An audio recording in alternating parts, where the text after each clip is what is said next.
एक नाम था कभी खो गया, मिस्र था कभी खो गया, बेबीलोन था कभी खो गया। कितनी सभ्यताएं आई और चली गई, लेकिन भारत इतनी पुरानी सभ्यताएं होने के बावजूद भी आज भी उसका अस्तित्व बनाए हैं। मार्क ट्वेन ये एक फेमस राइटर हैं। यह लिखते हैं कि भारत मानव जाति का पालना है। यह वो स्थान है जहाँ भारत भाषा का जन्म हुआ। भारत मानव इतिहास की माँ है, तमाम परंपराओं की दादी है और तमाम पुरानी गाथाओं की परदादी है। भारत मानव इतिहास का सबसे कीमती और रचनात्मक इतिहास का खजाना रहा है। दोस्तों, वीडियो में आगे बढ़ने से पहले अगर आप इस चैनल पर नए हैं तो जल्दी से जाके इस चैनल को सब्सक्राइब कीजिए और बेल आइकन को प्रेस करके ऑल पे क्लिक करिए ताकि आने वाले वीडियोस की लेटेस्ट नोटिफिकेशन आपको सबसे पहले मिले। तो चलिए बिना टाइम वेस्ट किए वीडियो को स्टार्ट करते हैं। दोस्तों, आज इस वीडियो में आप जानेंगे 7 interesting facts about ancient India. दोस्तों, जल्दी से वीडियो को लाइक कर दीजिए और चलिए वीडियो को स्टार्ट करते हैं। दोस्तों, आपने वाराणसी का नाम तो सुना ही होगा। आर्कियोलॉजिकल रिसोर्सेज बताते हैं कि बनारस प्राचीन काल का बहुत ही सबसे पुराना बसाया हुआ शहर है। बनारस को ऋग्वेद में काशी भी कहा गया है। वैसे बनारस 3000 साल पहले पुराना शहर माना जाता है, लेकिन हिंदू माइथोलॉजी के अकॉर्डिंग शिव जी ने 5000 पहले इस शहर की स्थापना की थी। दोस्तों, आपको ये जानकर हैरानी होगी, जब 2500 साल पहले भगवान बुद्ध काशी आए थे तो भी इसको एंशिएंट शहर कहा जाता था। दोस्तों, काशी को दुनिया में सबसे ज़्यादा पवित्र स्थान माना जाता है। Number 2, university of Taxila. University of Taxila को पूरी दुनिया की फर्स्ट यूनिवर्सिटी माना जाता है। इसको ईसा से 700 साल पहले प्राचीन भारत के तक्षशिला शहर में स्थापित किया गया था। इस समय यह यूनिवर्सिटी पाकिस्तान में स्थित है। इस यूनिवर्सिटी में दुनिया भर के 10,000 स्टूडेंट्स पढ़ा करते थे। इसमें science, maths, medicine, politics, astrology, astronomy, music, philosophy, religion 60 से भी ज़्यादा सब्जेक्ट्स पढ़ाए जाते थे। अलग अलग स्कॉलर्स ने यहाँ आश्रम बनाए रखे थे। हमारे मशहूर विष्णुगुप्त चाणक्य इस तक्षशिला में आचार्य थे। चाइनीज़ ट्रैवलर फाहिन जब 5वीं सदी की शुरुआत में भारत आए थे तो उन्होंने तक्षशिला विज़िट किया था। 7वीं सदी ईसा पूर्व से लेके 5वीं सदी तक भारत की यह यूनिवर्सिटी खूब फली फूली। 6ठी सदी आते आते विदेशी हमलावरों ने इस यूनिवर्सिटी को पूरी तरीके से नष्ट कर दिया।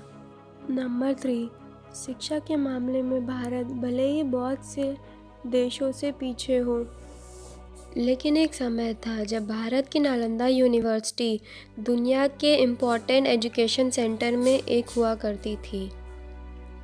नालंदा यूनिवर्सिटी तक्षशिला यूनिवर्सिटी से भी वेल ऑर्गेनाइज्ड है। यहाँ पे Korea, Japan, China, Tibet, Indonesia, Persia, Turkey इन सभी देशों से स्टूडेंट्स पढ़ने आते थे। नालंदा यूनिवर्सिटी का एंट्रेंस एग्ज़ाम बहुत डिफ़िकल्ट होता था, बहुत कम ही लोग इसको पास कर पाते थे। नालंदा यूनिवर्सिटी के बारे में हम लोग को जो भी जानकारी मिलती है वो हुएंग ज़ैंग एंड इत्सिंग की राइटिंग से मिलती है। हुएंग ज़ैंग ने अपनी ट्रैवलिंग यात्रा के दौरान भारत में 2 साल नालंदा यूनिवर्सिटी में बिताए थे। स्टार्टिंग में ये एज ए स्टूडेंट यहाँ पे रहे और बाद में उन्होंने यहाँ पे पढ़ाया भी। हुएंग ज़ैंग लिखते हैं कि उस समय जब वो नालंदा आए थे तो वहाँ पे 10,000 स्टूडेंट्स थे और 1500 आचार्य थे। यह अनुमान लगाया जाता है कि एक समय में हमारे ग्रेट मैथमेटिशियन आर्यभट्ट यहाँ के हेड थे। नालंदा में स्कॉलर्स के अध्ययन के लिए एक विशाल लाइब्रेरी थी। यहाँ पे 3 लाख से भी ज़्यादा बुक्स थीं। 12वीं सदी के अंत में तुर्किश रूलर ने इख्तियार खिलजी ने नालंदा यूनिवर्सिटी को पूरी तरह से जलाकर राख कर दिया। किसी ज़माने में नालंदा एक परफेक्ट यूनिवर्सिटी हुआ करती थी, आजकल सिर्फ उसके खंजर और राख ही बची है। Number 4, Indus valley civilization. Indus valley civilization से ही भारत का इतिहास शुरू हुआ ऐसा माना जाता है। ये भारत की 3 सबसे प्राचीन सभ्यताओं में से एक थी, Mesopotamia, ancient Egypt, Indus valley civilization. अगर हम लोग इंफ्रास्ट्रक्चर और आर्किटेक्चर के बारे में बात करें तो इंडस वैली सिविलाइजेशन उन 3 प्राचीन सभ्यताओं में से सबसे प्रमुख और एडवांस थी। इंडस वैली सिविलाइजेशन 3330 BC से 1300 BC तक की रही थी, लेकिन नई डिस्कवरीज ये बताती है कि ये 8000 साल पुरानी भी हो सकती है। 1920 तक इस सभ्यता के बारे में हमें कुछ भी नहीं पता था। 1920s में जब आर्कियोलॉजिकल डिपार्टमेंट ने इंडस वैली सिविलाइजेशन में खुदाई की तो वहाँ के 2 मेन टाउन मोहनजोदाड़ो और हड़प्पन के कुछ अवशेष मिले थे। इसके बाद ही हमें इंडस वैली सिविलाइजेशन के बारे में पता चला। मोहनजोदाड़ो एंड हड़प्पा ये दोनों साइट्स पाकिस्तान में हैं। इंडस वैली सिविलाइजेशन के बारे में हमें बहुत ही कम पता है और इसकी जानकारी बहुत ही ज़्यादा ज़रूरी है हमारे लिए।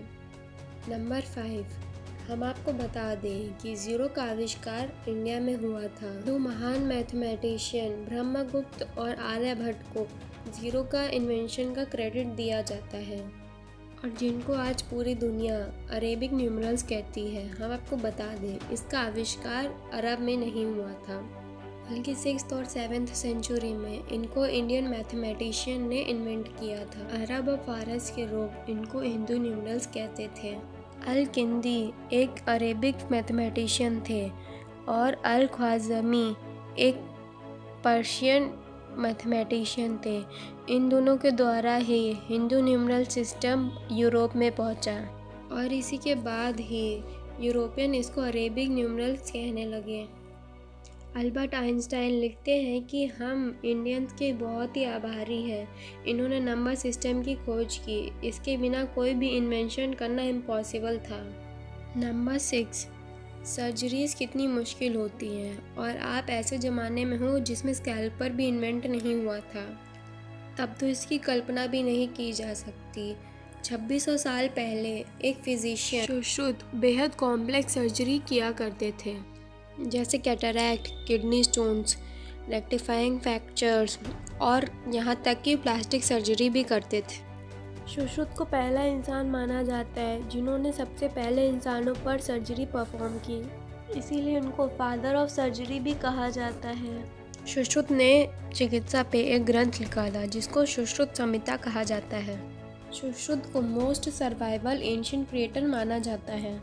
सुश्रुत को आयुर्वेद का फाउंडेशनल टेक्स्ट भी माना जाता है। इसमें 184 चैप्टर्स हैं, जिसमें 1120 बीमारियों का, 700 मेडिसिनल प्लांट्स का और 64 preparation from mineral sources and 57 preparation from animal sources का जिक्र किया गया और भी बहुत सारे सर्जिकल इंस्ट्रूमेंट का भी जिक्र किया गया है।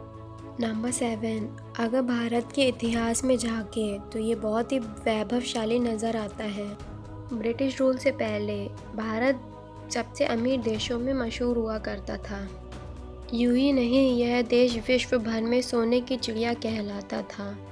अगर कहा जाए तो ये गलत नहीं होगा कि दुनिया भर के तमाम इन्वेडर्स को इसकी मैसिव वेल्थ ने ही इनको आकर्षित किया। हैरानी के बात तो ये है कि इस देश को खोजने की चाहत ने अमेरिका की खोज करवा दी। कोलंबस जो भारत के लिए निकला था, गलती से अमेरिका पहुंच गया। महज कुछ साल बाद ही वास्को डी गामा भारत की धरती पर पैर रखने वाला पहला यूरोपियन बना। आज की वीडियो में बस इतना ही, और अगर आप चैनल पे पहली बार आए थे तो चैनल को ज़रूर से सब्सक्राइब करिएगा और मुझे कमेंट सेक्शन में बताना नहीं भूलिएगा ये आपको वीडियो कैसी लगी। Thanks for watching.